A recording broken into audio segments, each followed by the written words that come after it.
fertilizer. We opened a door for businessmen to come and do business with our farmers, but they are the ones who are saving. So government taking responsibility in compensation doesn't mean the government is guilty, because there is somebody somewhere, and our aim as a committee is to find out who is that someone. And for sure, if the compensation is done, that means it's double allocation of money, so money must be returned.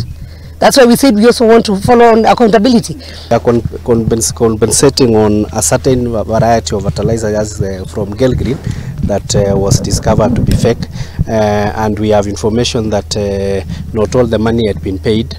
So what we are doing, what the government will be doing, is that they will reroute.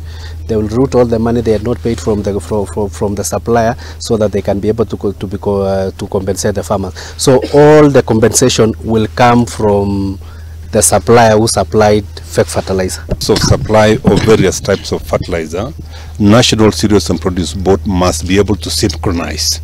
During the planting season, it must be having adequate stocks of planting fertilizer, and during a season like now, it must be having adequate stocks of top dressing fertilizer.